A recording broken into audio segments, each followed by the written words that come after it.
आज linear programming का 4th video है। यहाँ पर मैंने एक प्रॉब्लम ली है। प्रॉब्लम इस तरह से है कि एक फल विक्रेता सेब और संतरे खरीदने में रुपए 500 की पूंजी लगा सकता है। उसकी दुकान में फलों की केवल 12 पेटियाँ ही रखी जा सकती हैं। ठीक है, यानी दुकानदार सिर्फ़ और सिर्फ 500 रुपये की पूंजी लगा सकता है। इससे अधिक की पूंजी वो नहीं लगा सकता, क्योंकि उसके पास फल खरीदने के लिए सिर्फ 500 ही रुपए हैं। और इसके साथ साथ वो अपनी दुकान पर एक समय में 12 पेटियां ही रख सकता है। यानी ये दूसरा प्रतिबंध है। यानी आप समझ सकते हैं यहाँ पर 2 प्रतिबंध हो गए कि एक तो वो 500 से अधिक रुपए की खरीद नहीं कर सकता है, और दूसरा वो 12 पेटियों से अधिक नहीं खरीद सकता, क्योंकि उसके पास जो पेटियों को रखने का स्थान है वो सिर्फ 12 पेटियां ही रखने का है। सेब की प्रति पेटी रुपए 50 रुपये और संतरों की प्रति एक पेटी रुपए 25 की आती है। यानी सेब की प्रति पेटी का जो दाम है वो 50 रुपये है, और संतरे की प्रति पेटी का जो दाम है वो 25 रुपये है। वह सेब की प्रति पेटी रुपए 10 और संतरे की एक पेटी को रुपए 6 के लाभ से बेच सकता है। यानी वो सेब की प्रति पेटी को 10 रुपये के लाभ पर और संतरे की प्रति पेटी को 6 रुपये के लाभ पर बेच सकता है।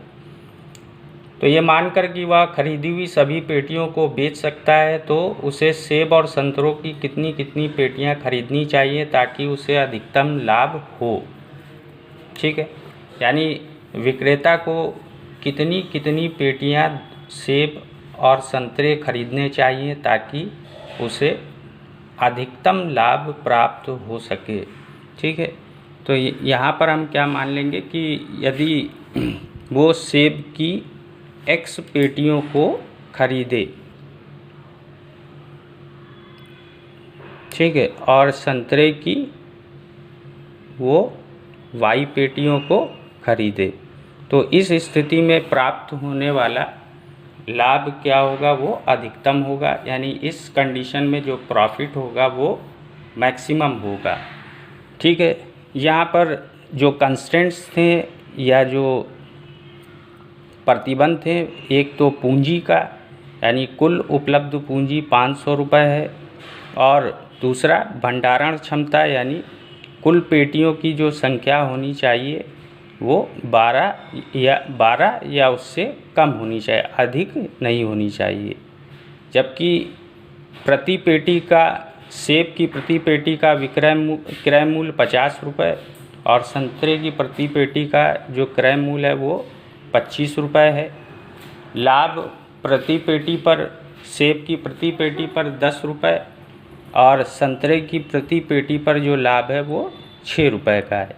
तो मैंने इस सारणी के रूप में सारी इन्फॉर्मेशन को, ठीक है, दिखाया है।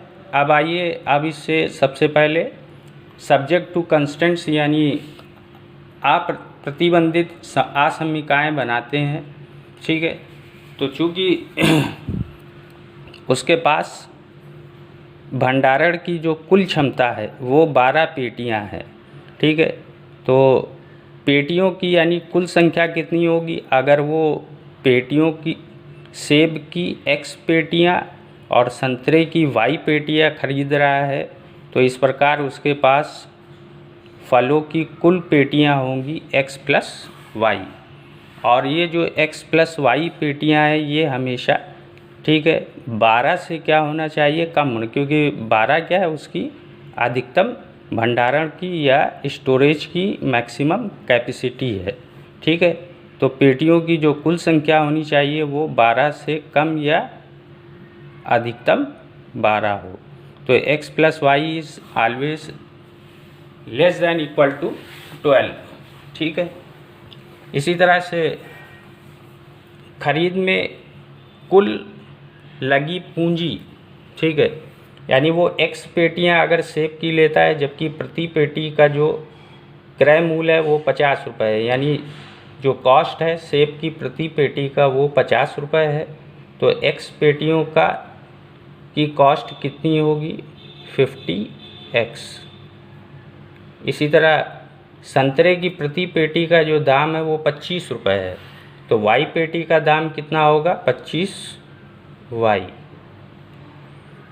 ठीक है, और कुल सेब और संतरे की खरीद पर कुल पूंजी यानी कुल लागत कितनी होगी 50x प्लस 25y।